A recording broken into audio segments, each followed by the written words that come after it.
प्रिय विद्यार्थियों, मैं अवनीश सिंह गौर, प्रवक्ता रसायन विज्ञान, रोहन सिंह इंटर कॉलेज लुकतरा, जनपद बांदा, वर्चुअल कक्षाओं में आप सभी का स्वागत करता हूं। आज हम कक्षा 12 विषय रसायन विज्ञान के एकक 9 उप सह संयोजन यौगिक के अंतर्गत प्रकरण उप सह संयोजन यौगिकों में प्रयुक्त शब्दावली भाग 2/5 का अध्ययन करेंगे। आज के चर्चा के बिंदु होंगे लिगैंड तथा इनका वर्गीकरण, केंद्रीय धातु परमाणु या आयन, उप सह संयोजन मंडल, समन्वय बहुफलक, उप सह संयोजन या समन्वय संख्या तथा अंतिम चर्चा का बिंदु होगा केंद्रीय धातु परमाणु की ऑक्सीकरण संख्या। इससे पूर्व आप वर्नर के सिद्धांत, योगात्मक यौगिक एवं इनके वर्गीकरण तथा द्विक लवण एवं उप सह संयोजन यौगिकों में अंतर का अध्ययन कर चुके हैं। मोहर लवण किस प्रकार का योगात्मक यौगिक है? द्विक लवण वर्नर सिद्धांत के अनुसार उप सह संयोजन यौगिकों में धातुएं कितनी प्रकार की संयोजकताएं प्रदर्शित करती हैं? 2 प्रकार की, प्राथमिक तथा द्वितीयक। उप सह संयोजन यौगिकों में प्रयुक्त होने वाली शब्दावली से आप क्या समझते हैं? आज हम उप सह संयोजन यौगिकों में प्रयुक्त होने वाली शब्दावली का अध्ययन करेंगे। उप सह संयोजन यौगिकों में प्रयुक्त शब्दावली के अंतर्गत सबसे पहले लिगैंड, दूसरा है केंद्रीय धातु परमाणु या आयन, तीसरा है उप सह संयोजन मंडल, चौथा समन्वय बहुफलक, पांचवा उप सह संयोजन या समन्वय संख्या तथा छठवां है केंद्रीय धातु परमाणु की ऑक्सीकरण संख्या। सबसे पहली शब्दावली थी लिगैंड। लिगैंड शब्द की उत्पत्ति लैटिन भाषा के लिगैट शब्द के द्वारा हुई है, जिसका शाब्दिक अर्थ बांधना होता है। उप सह संयोजी यौगिक के जटिल आयन में उपस्थित उदासीन अणु, ऋण आयन अथवा धन आयन जो धातु परमाणु या आयन से सीधे उप सह संयोजी बंध द्वारा जुड़े होते हैं, क्या कहलाते हैं? लिगैंड कहलाते हैं। प्रत्येक लिगैंड लुईस क्षार के रूप में कार्य करता है। क्यों? क्योंकि इसमें एकाकी इलेक्ट्रॉन युग्म दाता परमाणु होते हैं, एकाकी इलेक्ट्रॉन युग्म पाए जाते हैं, जैसे NH3, H2O, Cl- आदि। दंतुता या दंतुरता या डेंटिसिटी किसी लिगैंड के द्वारा बनाए गए उप सह संयोजी बंधों की संख्या या उसमें उपस्थित दाता परमाणुओं की संख्या लिगैंड की दंतुता या दंतुरता या डेंटिसिटी कहलाती है। लिगैंड का वर्गीकरण निम्नलिखित 3 आधारों पर किया जाता है। सबसे पहले आवेश के आधार पर इनका वर्गीकरण कर सकते हैं, दूसरा लिगैंड की दंतुता या दंतुरता के आधार पर भी इनका वर्गीकरण किया जा सकता है, एवं तीसरा केंद्रीय धातु से उप सह संयोजी बंध निर्मित करने के आधार पर। आवेश के आधार पर लिगैंड को निम्नलिखित 3 वर्गों में उदासीन लिगैंड, ऋणावेशित लिगैंड तथा धनावेशित लिगैंड में वर्गीकृत किया गया है। उदासीन लिगैंड ऐसा लिगैंड जिस पर कोई भी आवेश उपस्थित नहीं होता है, अर्थात वे लिगैंड जो उदासीन होते हैं, क्या कहलाएंगे? उदासीन लिगेंड कहलाते हैं। जैसे NH3 amine, H2O aqua, CO carbonyl, EN ethylene diamine आदि। दूसरे हैं हमारे ऋणावेशित लिगेंड। ऐसे लिगेंड जिन पर ऋण आवेश पाया जाए, अर्थात जो ऋण आयन होते हैं, क्या कहलाते हैं? ऋणावेशित लिगेंड कहलाते हैं। जैसे fluoride F-, chloride Cl-, NO2- नाइट्रेटो, CO3-2 अर्थात कार्बोनेटो आदि। तीसरे होते हैं हमारे धनावेशित लिगेंड। ऐसा लिगेंड जिस पर धन आवेश पाया जाए, अर्थात जब धन आयन लिगेंड का कार्य करे, तब इस प्रकार का लिगेंड धनावेशित लिगेंड कहलाता है। जैसे नाइट्रोसोनियम, NO+ आदि। दंतुता के आधार पर भी लिगेंड 3 प्रकार के, एक दंती, द्विदंती तथा बहुदंती होते हैं। एक दंती लिगेंड वे लिगेंड जिनके पास केवल एक इलेक्ट्रॉन युग्म दाता परमाणु होता है, एक दंती लिगेंड कहलाते हैं। जैसे Cl- chloride, H2O aqua, NH3 amine, SO4-2 sulphate, C5H5N pyridine, NO2- नाइट्रेटो, RNH2 आदि द्विदंती लिगेंड।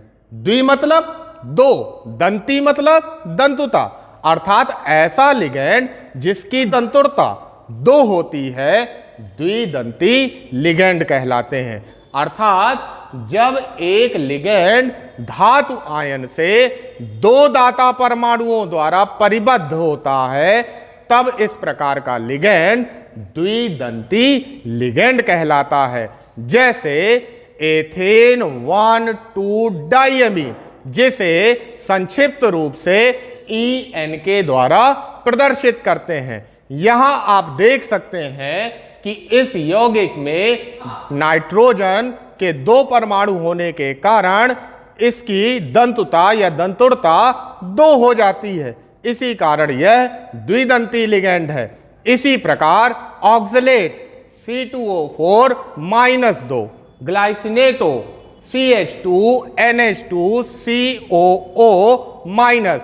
अब हम तीसरे लिगेंड बहुदंतुर लिगेंड को समझने का प्रयास करते हैं। यहां पर बहु से तात्पर्य है कि बहुत सारे, और दंतुर का तात्पर्य है दंतुरता, यानी ऐसे लिगेंड जिनकी दंतुरता 2 से अधिक हो, तब इस प्रकार के लिगेंड बहुदंतुर लिगेंड कहलाते हैं।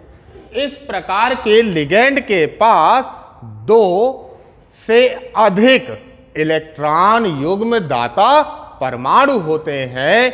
जैसे डाई एथिलीन ट्राइएमीन, जिसे संक्षिप्त रूप से डाइईन भी कहा जाता है, की संरचना से स्पष्ट हो रहा है कि यहां 3 नाइट्रोजन परमाणु उपस्थित हैं। इसी कारण इस यौगिक की दंतुरता 3 होती है। इसीलिए डाई एथिलीन ट्राइएमीन बहुदंतुर लिगेंड है। और चूंकि यहां पर इस यौगिक की दंतुरता 3 है, इसी कारण इसको हम त्रिदंती लिगेंड भी कह सकते हैं।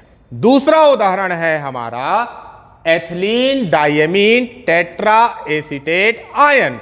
इसे संक्षिप्त रूप से EDTA-4 के द्वारा प्रदर्शित किया जाता है।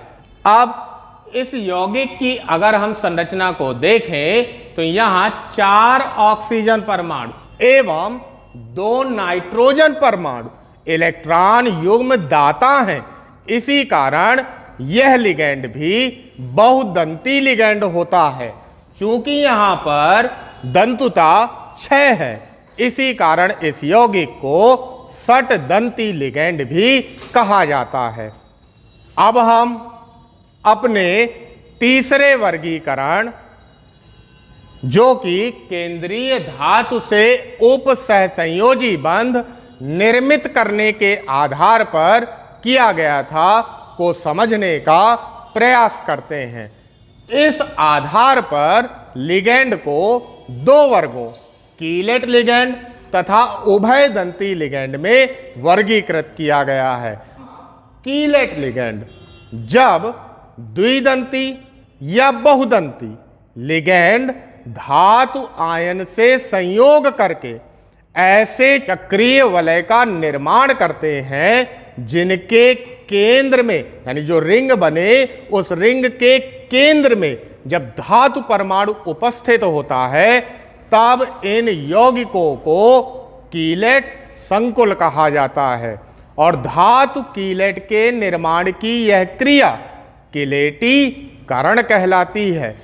एवं जो लिगैंड धातु कीलेट का निर्माण करता है वह लिगैंड कीलेट कर्मक या कीलेट लिगैंड कहलाता है। जैसे copper second ion ethylene diamine के दो अणुओं से क्रिया करता है, तब वह इस प्रकार का चक्रीय वलय निर्मित करता है जिसके केंद्र में कॉपर परमाणु उपस्थित है। तो ऐसा चक्रीय वलय जिसके केंद्र में धातु परमाणु उपस्थित होता है क्या कहलाता है? कीलेट संकुल कहलाता है। अर्थात इन दोनों की क्रिया से निर्मित होने वाला यह आयन कीलेट संकुल है और इसका नाम विस ethylene diamine copper second ion होता है। तथा इस क्रिया को, यानी कीलेट संकुल के निर्माण की यह क्रिया क्या कहलाती है? किलेटीकरण कहलाती है। यानी यह क्रिया किलेटीकरण है। और कीलेट संकुल का निर्माण किस लिगैंड के द्वारा हो रहा है? एथिलीन डायमीन के कारण। यानी यहां पर एथिलीन डायमीन कीलेट लिगैंड का उदाहरण है। उभयदंती लिगैंड अर्थात वे लिगैंड जिनमें एक से अधिक परमाणुओं पर एकाकी इलेक्ट्रॉन युग्म उपस्थित होते हैं, किंतु एक ही परमाणु उप सहसंयोजी बंध का निर्माण करता है। यानी लिगैंड के पास एक से अधिक एकाकी इलेक्ट्रॉन युग्म वाले परमाणु हो, लेकिन उन परमाणुओं में से केवल एक ही परमाणु जब उप सहसंयोजी बंध का निर्माण करता है, तब इस प्रकार का लिगैंड उभयदंती लिगैंड कहलाता है। जैसे NO2- नाइट्रेटो आयन तथा SCN- आदि उभयदंती लिगैंड होते हैं। NO2- यहां पर इस आयन में नाइट्रोजन तथा ऑक्सीजन दोनों परमाणुओं के पास एकाकी इलेक्ट्रॉन युग्म उपस्थित होते हैं, लेकिन यह धातु परमाणु के साथ दो प्रकार से जुड़ सकता है। जब NO2- का नाइट्रोजन परमाणु इलेक्ट्रॉन युग्म देने का कार्य करता है, तब इस लिगैंड को हम नाइट्रेटो N कहते हैं। तथा जब NO2- से ऑक्सीजन परमाणु इलेक्ट्रॉन युग्म प्रदान करने का कार्य करेगा, तब इसी लिगैंड को नाइट्रेटो O कहा जाता है। आवेश के आधार पर लिगैंड कितने प्रकार के होते हैं? 3 प्रकार के, उदासीन, ऋणावेशित तथा धनावेशित लिगैंड। एक दंती लिगैंड की दंतुरता कितनी होती है? 1 होती है। धातु कीलेट का निर्माण करने वाला लिगैंड क्या कहलाता है? कीलेट लिगैंड कहलाता है। केंद्रीय धातु परमाणु या आयन से आप क्या समझते हैं? अब हम उप सहसंयोजन यौगिकों में प्रयुक्त होने वाली अगली शब्दावली केंद्रीय धातु परमाणु या आयन को समझने का प्रयास करते हैं। केंद्रीय धातु परमाणु या आयन लिगैंड की परिभाषा में हमने कहा था कि जटिल आयन में ऋणावेशित या उदासीन अणु धातु परमाणु के साथ उप सहसंयोजी बंध के द्वारा जुड़े होते हैं, उन्हें हम लिगेंड कहते हैं। यहां ठीक विपरीत हो जाएगा, यानी किसी भी उप सहसंयोजन यौगिक के जटिल आयन में लिगेंड उप सहसंयोजी बंध द्वारा जिस धातु परमाणु या आयन से जुड़े होंगे उस धातु परमाणु या आयन को उप सहसंयोजन यौगिक का केंद्रीय धातु परमाणु या आयन कहा जाता है। यानी उप सहसंयोजी यौगिकों में जटिल आयन में उपस्थित लिगेंड जिस धातु परमाणु या आयन से सीधे उप सहसंयोजी बंध द्वारा जुड़े होते हैं, वे धातु परमाणु या आयन केंद्रीय धातु परमाणु या आयन कहलाते हैं। जैसे पोटेशियम फेरोसाइनाइड K4FeCN6, और जब इसको हम जल में मिलाकर आयनित कराते हैं तो इससे हमें दो आयन, पोटेशियम आयन तथा फेरोसाइनाइड जटिल आयन प्राप्त होता है। इस जटिल आयन में साइनाइड आयन लिगेंड के रूप में फेरस Fe+2 आयन से उप सहसंयोजी बंध के द्वारा जुड़ा होता है। अतः इस उप सहसंयोजन यौगिक में केंद्रीय धातु आयन Fe+2 है। ठीक इसी प्रकार AgCN2- में Cn लिगेंड सिल्वर धातु के साथ में जुड़ा हुआ है, अतः यहां सिल्वर आयन केंद्रीय धातु आयन होता है। तीसरी शब्दावली उप सहसंयोजन मंडल। किसी भी उप सहसंयोजन यौगिक में उपस्थित केंद्रीय धातु परमाणु और उससे जुड़े हुए लिगेंड को सामूहिक रूप से, सम्मिलित रूप से उप सहसंयोजन मंडल कहा जाता है और इन्हें बड़े कोष्ठक के अंदर लिखा जाता है। अर्थात केंद्रीय धातु परमाणु या आयन तथा उससे जुड़े लिगेंड को बड़े कोष्ठक के अंदर लिखने पर प्राप्त होने वाली स्पीशीज क्या कहलाती है? उप सहसंयोजन मंडल या सत्ता या समन्वय मंडल कहलाती है। और यह एकल इकाई की भांति व्यवहार प्रदर्शित करती है, अर्थात इसको वियोजित नहीं किया जा सकता। जैसे CONH3(6Cl3), इस यौगिक का उप सहसंयोजन मंडल CONH3(6) है और उप सहसंयोजन मंडल के बाहर स्थित धन आयन या ऋण आयन क्या कहलाते हैं?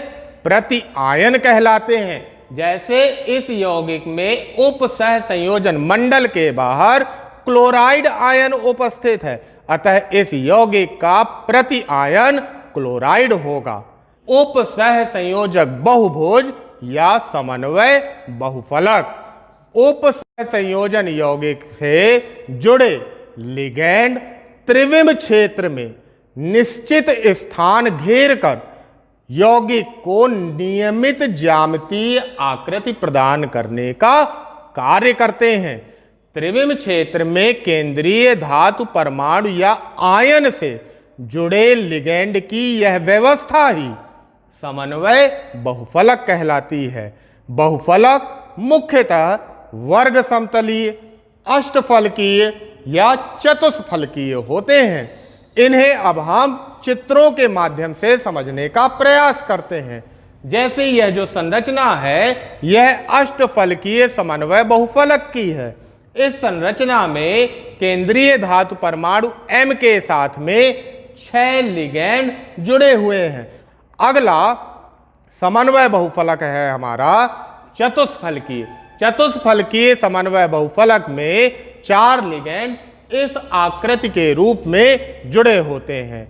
वर्ग समतलीय में लिगेंड की त्रिविम क्षेत्र में स्थिति इस प्रकार से रहती है तथा यदि हमारा उप सहसंयोजन यौगिक पंच समन्वयी है अर्थात उसकी समन्वय संख्या 5 है, तब उसकी ज्यामितीय आकृति इस प्रकार से हो सकती है। इसमें 2 स्थितियां हो सकती हैं, या तो लिगैंड त्रिकोणीय पिरामिड स्थिति में होंगे या फिर वर्ग पिरामिडी स्थिति में जुड़े होते हैं। उप सह संयोजन संख्या या समन्वय संख्या, जिसे हम इंग्लिश में कोऑर्डिनेशन नंबर भी कहते हैं, और इसे CN के द्वारा प्रदर्शित किया जाता है। लिगैंड के परमाणुओं की वह संख्या जो केंद्रीय धातु परमाणु या आयन के साथ उप सह संयोजी बंध का निर्माण करती है, क्या कहलाएगी? केंद्रीय धातु परमाणु की समन्वय संख्या कहलाती है। और समन्वय संख्या की गणना निम्नलिखित सूत्र के द्वारा की जाती है। समन्वय संख्या बराबर लिगैंड की संख्या इनटू दंतुता या दंतुरता। अब इस फार्मूले को हम उदाहरणों के द्वारा समझने का प्रयास करेंगे। जैसे CuNH3 आयन में Cu++ आयन की समन्वय संख्या निम्न प्रकार से ज्ञात करते हैं। समन्वय संख्या का फार्मूला है लिगैंड की संख्या।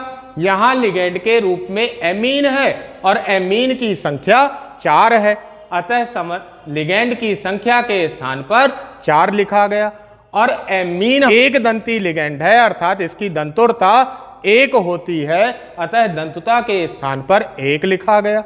और 4 × 1 इट मीन्स 4, यानी यहां पर Cu++ आयन की समन्वय संख्या 4 होगी। दूसरा यौगिक है हमारा FeC2O4 होल थ्राइस -3 आयन। यहां Fe+3 आयन की समन्वय संख्या निकालने के लिए हम देख सकते हैं कि आयरन के साथ में 3 ऑक्सलेट आयन जुड़े हैं, 3 लिगैंड जुड़े हैं, अतः 3। और ऑक्सलेट आयन कैसा लिगैंड होता है? द्विदंती, अर्थात इसकी दंतुता 2 होती है। तो 3 × 2 इट मीन्स 6, यानी यहां Fe+3 आयन की समन्वय संख्या कितनी होगी? 6 होती है। केंद्रीय धातु परमाणु की ऑक्सीकरण संख्या या ऑक्सीकरण अवस्था। किसी संकुल में केंद्रीय परमाणु से जुड़े सभी लिगैंडों को अगर उनके साझाकृत इलेक्ट्रॉन युग्म सहित हटा लिया जाए तो केंद्रीय परमाणु पर उपस्थित आवेश ही केंद्रीय धातु परमाणु की ऑक्सीकरण संख्या कहलाती है।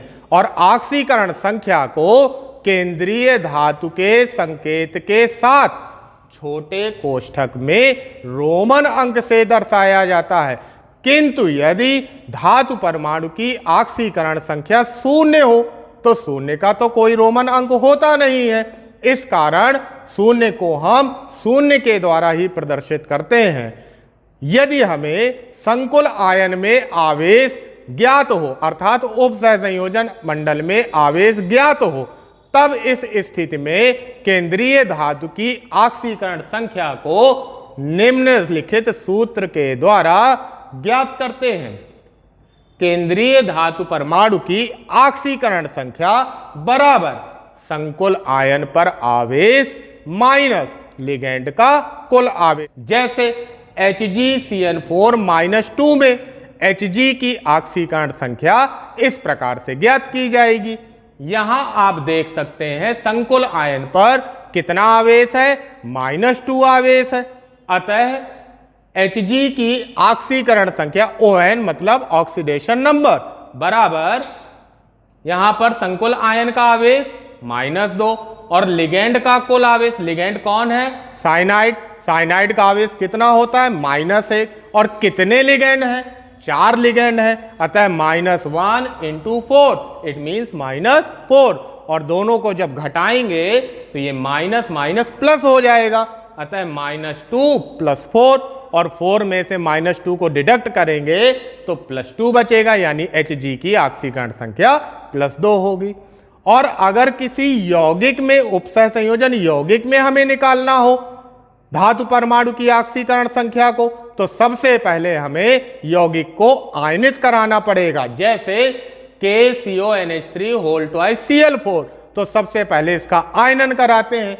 आयनन कराने पर K+ तथा CONH3 आयन प्राप्त होगा। अब इसमें जटिल आयन या संकुल आयन कौन है? CONH3 2 Cl4-। इस पर आवेश कितना है? -1। तो -1 माइनस लिगेंड का कुल आवेश। अब यहां चूंकि 2 लिगेंड है, पहला है एमीन, एमीन की ऑक्सीकरण संख्या 0 होती है, यह उदासीन है। और कितने एमीन है? 2, तो 2 × 0। तथा दूसरा लिगेंड क्लोराइड है, इसकी ऑक्सीकरण अवस्था -1 होती है। 4 लिगेंड है, इसलिए 4 × -1, इट मीन्स -4। और -1 - -4, तो माइनस माइनस क्या हो जाएंगे? प्लस। अतः -1 + 4 = +3, यानी यहां कोबाल्ट की ऑक्सीकरण संख्या +3 होगी। आज के इस व्याख्यान में हमने लिगेंड तथा इनका वर्गीकरण, केंद्रीय धातु परमाणु या आयन, उप सहसंयोजन मंडल, समन्वय बहुफलक, उप सहसंयोजन या समन्वय संख्या, केंद्रीय धातु परमाणु की ऑक्सीकरण संख्या। आज के इस व्याख्यान का अब गृह कार्य नोट कर लेते हैं। पहला प्रश्न है, प्रत्येक के 2 उदाहरण देते हुए निम्नलिखित को समझाइए। सर्वप्रथम लिगेंड, दूसरा है उप सहसंयोजन संख्या, तीसरा है उप सहसंयोजन बहुफलक या समन्वय बहुफलक। अगला प्रश्न है हमारा, एकदंती, द्विदंती तथा उभयदंती लिगेंड से क्या तात्पर्य है? तीसरा प्रश्न है, रेखांकित तत्वों की ऑक्सीकरण संख्या ज्ञात कीजिए। पहला यौगिक है K2NiCN4 और यहां आपको निकेल की ऑक्सीकरण संख्या ज्ञात करनी है।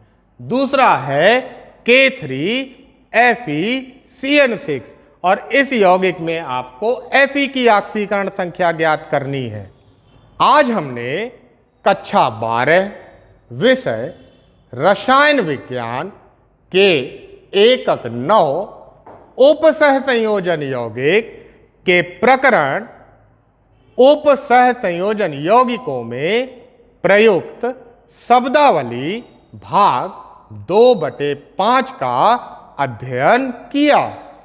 अगले वीडियो में हम कक्षा 12 विषय रसायन विज्ञान के एकक 9 उप सहसंयोजन यौगिक के अंतर्गत प्रकरण उप सहसंयोजन यौगिकों का वर्गीकरण, सूत्रीकरण तथा नामकरण भाग 3/5 के विषय में अध्ययन करेंगे।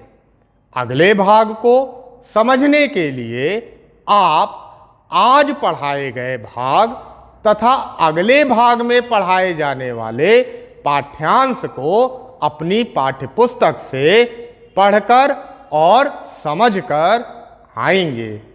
धन्यवाद।